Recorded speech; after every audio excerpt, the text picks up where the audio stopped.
বন্ধুরা, আজকের চিকেনটা কিন্তু সম্পূর্ণ অন্যরকমভাবে তৈরি করব। প্রথমে আমি এই চিকেনগুলোকে ভালো করে ধুয়ে পরিষ্কার করে আদা রসুন পেঁয়াজ বাটা দিয়ে দিলাম।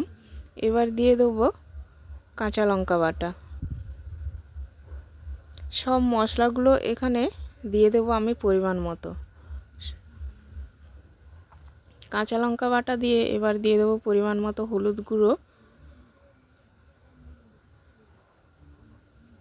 এবার দেবো জিরে গুঁড়ো।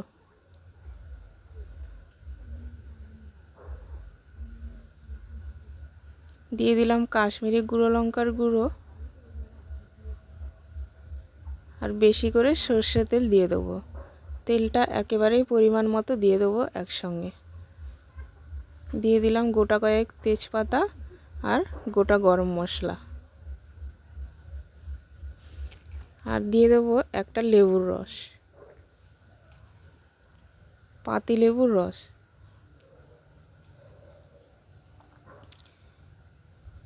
এবার দেবো, আগে একটু ভালো করে মাখিয়ে নেবো মশলাগুলো দিয়ে।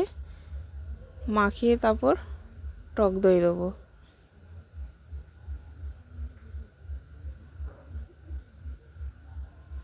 ভালো করে চিকেনটার সঙ্গে মশলাগুলো ভালো করে কিন্তু মাখিয়ে নেব। এবার আমি টক দই দিয়ে আবারও ভালো করে মাখাবো।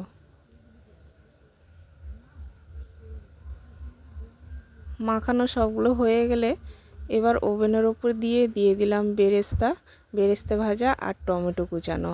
এবার ভালো করে কষাবো। কষানোর মধ্যেই আজকে চিকেনটা তৈরি করব, কোনো জলেই দেবো না। এরকমভাবে চিকেনটা রান্না করলে অন্যরকম একটা স্বাদ পাবে।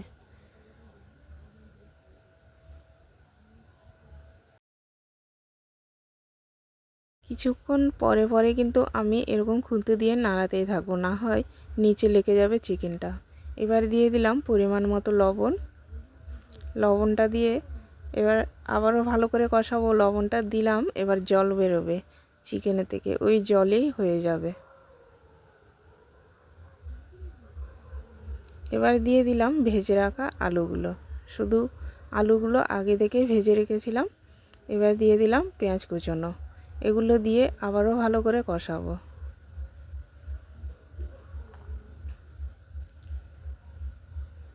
মাংস কিন্তু কষানোর উপরেই নির্ভর করে তার টেস্ট।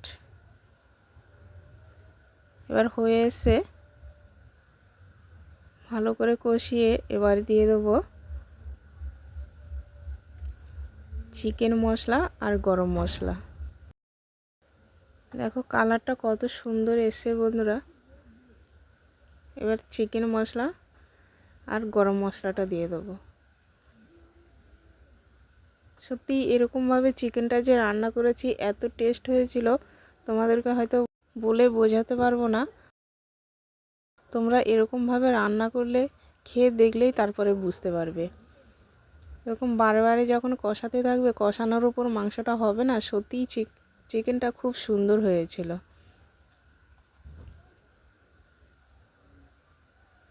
তোমরা কালারটা দেখেই বুঝতে পারছো কতটা টেস্ট হবে। এবার নামিয়ে নিলাম। দেখো উপর থেকে তেলটা কত সুন্দর ভেসেছে।